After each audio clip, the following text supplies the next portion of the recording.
She was crying in a torn wedding dress, standing barefoot on the side of the road. He almost drove past until something made him stop. He didn't know he was about to rewrite a story that had been hidden for decades. The rain had begun as a drizzle, harmless and light. But by late afternoon, it had turned relentless fat drops beating against the windshield of Deshawn's car as he maneuvered along the back roads outside town. The wipers made a steady, rhythmic thump-thump, barely keeping up. His shift was almost over, and he was looking forward to the silence of home, the warmth of reheated dinner, maybe a few pages of that book he kept promising himself to finish. Deshawn tall, quiet, with deep brown skin and tired eyes had spent the last 20 years behind the wheel in one form or another. City buses, corporate shuttles. Now a private rideshare driver in a car, he cleaned more often than he slept. He preferred back roads when he could. Fewer people. Fewer eyes dot as he rounded a gentle curve near the woods. Something white flashed in. His peripheral vision just a blur against the gray curtain of rain. He eased on the brakes, instinctively scanning the shoulder. That's when he saw her. A woman, hunched near the guardrail, soaked from head to toe, her long white dress clinging to her legs like heavy seaweed. Torn lace trailed behind her. Bare feet pressed into the muddy gravel. She was sobbing, no, gasping as if her lungs were trying to outrun her past. Deshawn slowed to a crawl. His first thought, a bride? Out here? Then a flicker of suspicion. Is this a setup? You heard stories drivers getting lured into something. But her body language, her shaking shoulders, the way she hugged her arms around herself, it was too raw, too broken to be faked. He rolled down the passenger window halfway. You all right, miss? The woman looked up. Her makeup was ruined. Mascara streaking down her cheeks like war paint. She had a cut on her lip. Wet blonde strands stuck to her face. But what struck Deshawn most was her eyes wide, terrified, and utterly lost. Can you drive? She whispered. Please, just drive. He hesitated, heart thudding against his ribs. Then he unlocked the doors. Get in. She opened the rear door without another word and collapsed onto the seat, clutching a soaked bouquet in one hand and a small beige envelope in the other. She didn't even look at him. Deshawn pulled back onto the road, glancing at her through the mirror. She was curled against the door like a child, trembling. The envelope, stiff, water-stained, was gripped tightly in her fingers as though it held her only lifeline. Her knuckles were white. He cleared his throat. Where to? She stared out the window.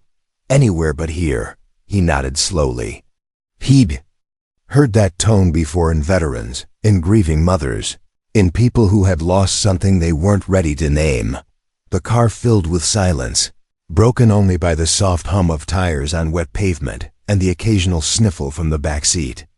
Deshawn adjusted the heater and reached behind the passenger seat for an emergency towel he kept in case of spills. He held it out without turning. You're soaked. This might help. She took it without a word. It was only after a few miles that Deshawn noticed something else. She had no purse, no phone in sight, no ring on her finger. Just the dress. Just the envelope and rain. So much rain. Deshawn drove without asking questions. The road stretched ahead. Rain still dancing on the windshield, the clouds above thick like wet wool.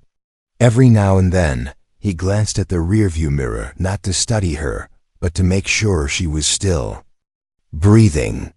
Harper hadn't said a word since Anywhere But Here, and even that had come out like a breath she'd been holding for years.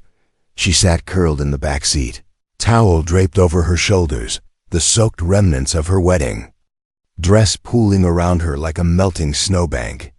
One of the spaghetti straps had snapped, clinging loosely to her arm, exposing a faint bruise near her collarbone. Deshawn didn't stare. He noticed, then looked away. From the center console, he reached for the small bottle of water he kept. For long rides, he held it out behind him. Want this? She hesitated, then nodded. Her hand, pale, damp, trembling, touched his for only a second as she took it. "Thanks," she murmured, her voice barely audible. "You're safe now," he said softly. It felt strange, saying that to a stranger. But he meant it. She gave. No reply. A moment later, a faint buzz filled the car. Her phone lit up with a notification. She didn't reach for it, but Deshawn saw the name flash for a moment on the screen pressed against her thigh. Graham, do not A-N-S-T. Then again. A second buzz. A third. She grabbed it and turned the screen face down, pressing it against her leg like she was trying to snuff it out. He heard her inhale sharply through her nose like someone choking on memory. Deshawn said nothing. He knew. The shape of pain when it walked into his backseat. He'd driven people home from hospital doors, from funeral homes, from courthouse steps.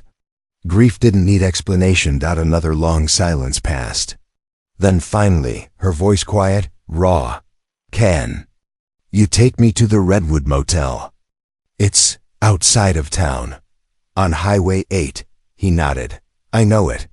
It wasn't much. Just a boxy little building with peeling paint and rooms that always smelled faintly of bleach and mildew. But it was discreet. No check-in desk after 9. Just a key drop in silence. She looked out the window again, then added, almost as an afterthought, "I'll pay you, of course." Deshawn didn't reply right away. "Let's just get you somewhere dry first," he said. Harper turned her head slightly, just enough for him to see her profile in the mirror. Her mascara had streaked further, but her expression had shifted less. Panic now, more something like confusion. As if kindness wasn't something she'd planned for. The car rumbled on, tires hissing over wet pavement. Harper reached into the folds of her dress and pulled out the envelope creased and damp. She held it in both hands, staring at it like it might explode. Her thumb brushed over the corner again and again. "You all right?" Deshawn asked gently. She blinked fast. "I don't know yet." That was honest. He respected that. Another buzz from her phone. She glanced down. The screen glowed again. Graham's 7 messages. She turned it off completely this time. Then finally spoke. "Do you believe people can change?" she asked. Deshawn considered the question. "I think some try. But not all should be given the chance." A pause. She looked out the window again. "He said he loved me. Right before I found out the truth." Deshawn didn't press her. He didn't need to know. Whatever truth she had discovered, it had led her to flee in the rain. Barefoot and breathless. By the time they reached the motel's gravel driveway, the rain had lightened into a mist. Deshawn parked in the corner, near a room with a flickering porch light. He stepped out and opened the rear door for her, holding his umbrella to shield her from the drizzle. Harper stepped out slowly, wrapping the towel tighter. Her knees wobbled. She didn't meet his eyes. He offered his hand, not forcefully, just open. She took it. At the door, she paused. "Thank you," she said. "You're welcome." Then she looked down at the envelope again, hesitating, before finally slipping it into her purse. "Will you be all right?" he asked. "I think I will," she whispered. "Then, I hope so." As Deshawn turned to leave, he glanced back one more time. In the dim light of the motel's porch, she looked less like a runaway bride and more like a woman who'd just crossed a line she could never uncross. And in her hands that envelope trembled like it still had something left to say. The rain had softened to a whisper, the kind that left a film of mist on windshields and made everything look like memory. Deshawn stood beside Harper under the sagging green awning of the Redwood Motel. The place hadn't seen renovations in years, but it stood quietly, without questions. The kind of place people went when they didn't want to be found. The clerk inside barely looked up, middle-aged, chewing something with a slow rhythm, as if nothing surprised him anymore. Deshawn stepped up to the desk and slipped 2 folded bills onto the counter without a word. The clerk nodded, slid over a rusted keycard labeled Room 6, and asked for a name. Harper hesitated, Then she leaned in and scribbled quickly, Harper Collins Manning, Deshawn's. Eyes flicked toward the form. Collins-Manning. The name hit something inside his memory, like a misplayed piano note. A soft frown formed between his brows, but he said nothing. Not yet. As they turned to go, Harper didn't notice that the small envelope she'd been holding fell from beneath her towel and fluttered to the carpet. Deshawn reached down, ready to hand it back, when a corner of the contents slipped into view. Prenuptial agreement. His hand paused. The heading was unmistakable. Collins Manning Family Holdings. Trust Confidential Asset Protection Clause. Deshawn carefully turned the envelope upright and held it out to her. She stared at it in his hand for a moment, longer than necessary. Her fingers were trembling again as she took it. Thanks, she muttered. Their eyes met briefly. Hers were worn out, almost emptied of fight. But beneath that, something stirred: shame. Maybe, or fear. Or both. He nodded once, then gestured toward the room. She walked ahead, slow, careful steps over cracked pavement. As she unlocked the door, she turned to face him one last time. I don't know why you helped me, she said softly. But I'm glad you did. Deshawn offered a faint smile. Just figured you needed it. She disappeared inside, closing the door with a quiet click. Back in his car, Deshawn sat for a long while before turning the engine on. The heater hummed back to life, but he didn't feel warmer. Collins-Manning. He knew that name. Everyone in the area did. They owned half the developments in 3 counties. Real estate, politics, old money, old power. The kind of family that didn't ask for anything and didn't forgive you if you made them look bad. And the idea that their daughter-in-law had just fled her wedding and was hiding out in a rundown motel under the drizzle? It didn't sit right. He stared out at the dim porch light illuminating room 6. His hands tightened on the steering wheel. This wasn't just a runaway bride. This was a storm waiting to find its next target. But Deshawn also knew something else. He'd seen people crack under pressure, watched good folks make desperate decisions when no one else listened. Something about Harper's silence, her unwillingness to talk even when given the space, made him worry. She wasn't just hiding from a ceremony. She was hiding from something deeper. His phone buzzed. A new request on the rideshare app. He looked down, sighed, and accepted it. Time to move. Time to forget. But as he pulled away, his eyes found the rearview mirror again, where room 6 slowly disappeared behind him. And even though the rain had finally stopped, Deshawn couldn't shake the feeling this story wasn't over. Not yet. The next morning, the sky was clear, but the air still smelled like wet earth. Jean didn't have a ride request for another hour, so he took a detour back to the Redwood Motel. He didn't knock on Harper's door right away, just left a brown paper bag at the threshold. A ham sandwich, a bottle of water, and a note. Didn't think motel food was your style. Signed with nothing but a dash. She didn't say anything the next day when he came back either, this time with hot coffee and a bag of fresh clothes from the discount store down the block. She opened the door in silence, accepted the bag, and gave a faint nod. By the 3rd day, she was waiting outside. Hope you brought coffee again, she said, the corner of her mouth lifting. I'm a man of habits, he replied, holding it out. They sat on the bench beside the ice machine, neither in a rush. She wore one of the new t-shirts he'd brought, faded yellow with a cartoon lemon on it, and her hair was tied in a messy bun. Still damp from the motel shower. I guess I owe you a story, she said after a while, tracing her finger along the rim of the paper cup. You don't owe me anything. Deshawn answered gently. She shook her head. No, I do. You probably think I'm just some spoiled runaway bride.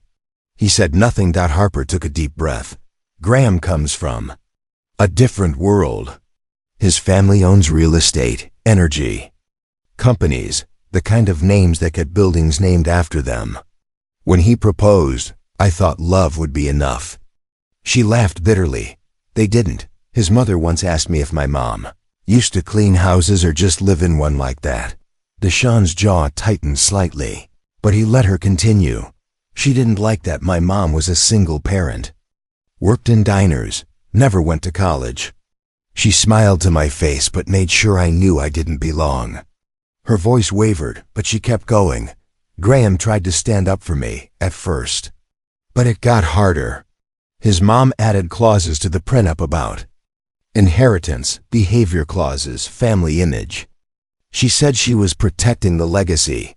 I was signing away everything, even who I could be. Deshawn nodded slowly.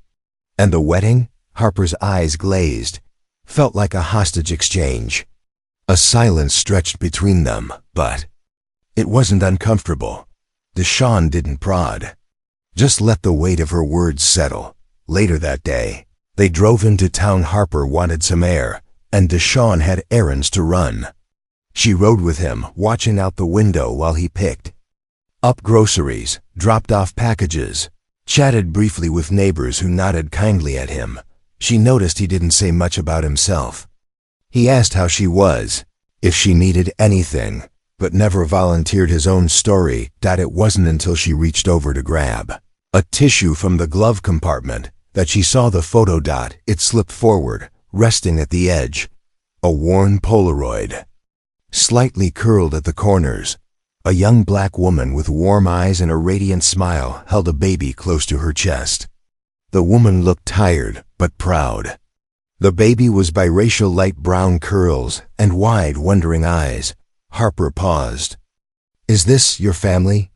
Deshawn glanced at the photo, then back at the road. "That's my sister. And her son, my nephew." "She looks like she loved him a lot," Harper said softly. "She did," he said. His voice was quieter now. "Passed a few years back. I helped raise him for a while." Harper didn't press, didn't ask how or why or where the boy was now. She just folded the tissue and tucked the photo carefully back inside. "Thank you," she said, eyes ahead. "For what?" "For being a stranger who didn't stay a stranger. For seeing me before I knew how to be seen." Deshawn's hands tightened. On the wheel. For a long time he'd learned to live in the background, reliable, quiet, forgettable. But something about Harper's words stirred something dormant. She saw him. Just as he had seen her. The drive continued in silence. The good, kind, and the story between them wasn't finished yet. It was on a quiet Thursday afternoon that the past finally caught up with them. Harper had taken to riding along with Deshawn in the afternoons, claiming it helped clear her head, and truthfully, she liked the silence he offered. No judgment. No questions. Just presence. They were parked at a scenic overlook just past Ridgeview Hill, where the trees bowed low and the river below shimmered like glass. She was sipping coffee from a paper cup while Deshawn adjusted something in the trunk. Eyes wandered to the dashboard, where the motel check-in form he had accidentally taken with him was still tucked under a folder. Her name printed in black ink, Harper Collins Manning. She didn't even notice she was staring until Deshawn climbed back into the car, his expression slightly off. "You okay?" she asked. He nodded once. "Yeah, just..." He glanced at the paper. "That name, Manning." Harper tilted her head. "Yeah, it's my dad's last name. Collins is my mom's." But Deshawn wasn't looking at her anymore. His eyes were somewhere else, distant, unreadable. "What is it?" she asked gently. He hesitated. When he finally spoke, his voice had a worn edge to it. "I used to know a Manning. Long time ago. Eliza Manning." Harper stiffened. "She was everything," Deshawn continued. "Met her in college. She was different from her family, creative, rebellious kind. We were inseparable." A long pause. "We had a daughter." Harper's breath caught. Deshawn went on, slower now. "When her family found out, they lost it. Her father called me names I hadn't heard since high school. Sighed I was staining the bloodline. Said Eliza was too emotional to make sound. Decisions." Harper's eyes widened, but she didn't speak. "She was going to leave with me," Deshawn whispered. We had it all planned out. Then one night she vanished. Phone off, apartment emptied, letters returned. All I ever got was a cold envelope from her father's lawyer. He blinked fast, said she gave up custody, that the baby had been adopted into the family. I was young. I didn't have money to fight them, and they made sure I couldn't find her again. Deshaun rubbed his temples. That was 20 years ago. Harper's heart thundered against her ribs. She reached into her purse with trembling fingers, pulled out the wedding invitation she had once clutched like a lifeline. She handed it to Deshaun without a word. He looked down. Graham Arthur Manning. And Harper Elise Collins. The last name hit him like a wave. Graham Manning? His voice was a ghost. She nodded slowly. He's Eliza's nephew. Deshaun didn't move. I remember Eliza talking about a little nephew, he said hoarsely. He was maybe 6 when everything happened. Her family made him the golden child. Harper's mouth felt dry. Your daughter would be about 20 now. 21, he murmured. If she's still with them. Silence blanketed the car outside. The wind rustled through the trees like whispers of people no longer there. You said they erased you, Harper finally said, her voice shaking. But I think maybe fate didn't let them. Deshaun exhaled. Through his nose, slow and heavy. Why now? He muttered. Why you? Why this? Harper swallowed hard. Maybe because I was supposed to see you. And you were supposed to remember. She reached across the console, placing her hand lightly over his. They don't get to decide who matters. His fingers twitched under hers. For a moment, Deshaun looked like he wasn't sure whether to collapse or get out and run. Does Graham know? He finally asked. Harper shook her head. I don't think so. But I will find out. If your daughter is still in their lives, I'll help you find her. Deshaun didn't answer right away. He stared down at the dashboard, then the road, then the river far below. I don't even know her name, he whispered. Maybe that's about to change, Harper said. And for the first time in years, Deshaun allowed himself to hope. Harper didn't sleep the night after Deshaun's revelation. The silence in the motel room felt heavier now, thick with ghosts she had never met and secrets she wasn't supposed to uncover. The pale ceiling above her pulsed in dim streetlight. And every time she closed her eyes, she saw Deshaun's expression as he whispered, I don't even know her name. By morning, her decision was final. The wedding was off. She didn't tell Graham herself. She left a voicemail and an unsigned copy of the prenup on the motel nightstand, the pages still slightly crumpled from where she had clutched them in her fist. What she did do was knock on Deshaun's car window at 9 a.m., 2 coffees in hand, and a look on her face he hadn't seen before, clear-eyed, resolute, and a little afraid. I need to show you something, she said. They drove in silence until they reached the edge of town, where the air thinned and the buildings gave way to long stretches of storage lots and gravel roads.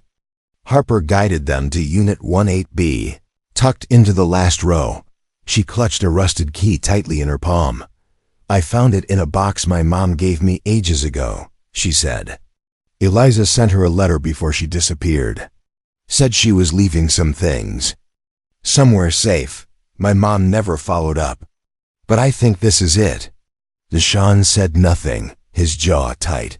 The lock gave way with a loud click, and the door slid open with a metallic groan. A burst of dust-laced air rushed out, as if even the unit itself had been holding its breath. Inside was a time capsule, old furniture draped in white sheets, a stack of vintage suitcases, a toy chest, and several weather-worn boxes marked and faded. Marker, E.M. Harper knelt beside one of the boxes and opened it. Letters, dozens of them, bundled in string. Many unopened, addressed to Deshaun. Some returned to sender, stamps faded with time.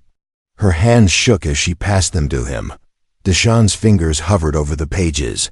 Reverent. There were photos, 2 black and white prints of a young Eliza, in her graduation gown, her arms wrapped around a man with tired eyes and a shy smile. Him. He hadn't seen that picture in 20 years. There was a journal, too. Harper read a line aloud from one worn page. They said they'd take care of everything, that I just needed to walk away. But how do you walk away from a piece of your soul? Then Harper gasped. Beneath the stack of papers, at the bottom of the box, was a sealed manila envelope. Inside it, a faded but official-looking birth certificate. Harper opened it with trembling fingers and read aloud. Lila Rose Collins. Mother, Eliza Marie Manning. Father, Deshaun Emmanuel Carter. For a long moment, neither of them spoke. The storage unit was silent, except for the faint sound of birds somewhere outside and the soft shudder of Deshaun's breath. That's her name, he whispered. Layla. His voice broke on the word, like it had never been spoken aloud before. His hands gently took the certificate from Harper, as if afraid it might dissolve in his grip. Collins, he added, almost in disbelief. She gave her your mother's name. Harper nodded. So they couldn't erase you. The pieces began falling into place, not all at once, but like cautious puzzle fragments that now had edges that finally fit. The stories the Manning family had told. The way they'd hoarded silence. The wealth they used to wall off their past. They didn't just take Eliza's daughter. They tried to erase her father, but Eliza had fought back in the only way she could, with ink and secrets, tucked into a steel box behind a rusty lock, waiting for the day someone cared enough to look. I think she wanted you to find this, Harper said. Deshaun sat on the concrete floor, the letter in one hand and the certificate in the other. His eyes glistened with unshed tears, and for once, he didn't try to hide them. She was real, he said quietly. Lila's real. And, for the first time in 2 decades, Deshaun didn't feel like a shadow in someone else's story. He was a father. He always had been. The weeks that followed were both the longest and shortest of Deshaun's life. Time stretched and snapped in strange rhythms. Some days moved like syrup, slow, sticky, suffocating with what-ifs. Other days rushed past in a blur of searching. Scribbling, hesitating at the mailbox with a letter clutched too tightly in his hand. Harper had offered to help, of course she had. With her soft persistence and a knack for finding pieces in the chaos, she'd started with the name, Lila Collins. It turned out Lila was now living 3 states away, working as a freelance designer. Her portfolio came up on a public site, minimalist, striking, thoughtful. Deshaun had stared at the screen far longer than he admitted, hovering over the curves of her logo, the color she chose, the quiet cleverness of her work. He didn't reach out right away. He COULDN, single quotes D. What do you say to a daughter you've never held? In the end, he wrote a letter, not an email, not a message in a social app. A real letter, penned in ink, with care in every word. He kept it simple. He told her his name. He said he never left, only that he was never given the chance to stay. He wrote about Eliza, about how much she had meant to him. How every birthday that passed, he found himself wondering what her favorite color was, what books she liked, if she laughed like her mother. He didn't ask to meet. He didn't ask for anything. He ended the letter with, I just wanted you to know that you were always real to me, no matter what anyone said, and you always mattered. Harper mailed it for him. He couldn't bring himself to drop it in the box. And then, they waited. Weeks passed. Spring edged its way into the edges of winter. The air grew softer. Trees budded again. Deshaun kept driving, kept thinking, kept remembering. He didn't expect anything. So when the envelope finally arrived, cream-colored, hand-addressed, he nearly dropped his keys on the floor. He opened it slowly, the way you open something that might change you forever. Inside was a single folded sheet of paper. The first line read, Let's meet. And the next, I've wondered about you all my life. Deshaun sat down right where he stood, the letter trembling in his hands. There was a photo. It was a simple snapshot. Someone had clearly taken it in passing, not posed. Layla stood beside a city mural, laughing at something off camera. Her hair was pulled back in a loose ponytail, her expression open and luminous. She looked like Eliza, but more than that. She looked like the baby in the photograph Deshaun had kept in his glove compartment for 2 decades. The same wide, curious eyes, the same dimple on the left cheek, the same tilt of the head, like she was still trying to figure the world out. Only, now she had grown, and she was reaching back. For the first time in over 20 years, Deshaun let himself smile with something close to peace. He didn't know what came next. There would be awkward pauses, and maybe tears, maybe even space that neither of them could cross in a day, or even a month. But the door was open now, and for a man who'd lived most of his life on the outside of locked rooms, that was everything. The cafe was tucked on the corner of a quiet street, the kind of place with mismatched mugs and scratched wood floors that held stories in every plank. Deshaun had chosen it because it felt real, unpolished, warm, human. The kind of place where memories could stretch their legs and breathe. He arrived 20 minutes early. His palms were damp. He wiped them on his jeans more times than he could count. He didn't touch the coffee in front of him. He barely noticed the rain starting to mist against the window, soft and steady, like a blessing or a warning, he couldn't tell which. Every time the bell above the door jingled, he looked up. And then, just after 10 o'clock it happened. She walked in. Not with a dramatic flourish or a nervous glance, but with a quiet, searching presence, eyes scanning, lips pressing together in something that looked like both fear and hope. Lila. She wore a charcoal gray coat, her curls tucked into a loose bun, a leather bag slung over one shoulder. There was something about her confident, composed, yet visibly bracing herself. Deshaun stood up before he even knew what he was doing. Hi, But he didn't get to finish, because in 3 soft steps she was in front of him. And then, her arms were around him. She hugged him, tight, solid, no hesitation. Deshaun froze just for a moment, as if his body couldn't quite believe this was happening, and then he hugged her back. Careful at first, then with both arms, like he was holding a piece of himself he'd thought was lost forever. No one in the cafe looked up. The world didn't pause or applaud. But to Deshaun, it felt like the universe had just tilted back into place. When they sat down, there were no rehearsed speeches, no heavy silences, just slow sips of coffee and small smiles that grew with each minute.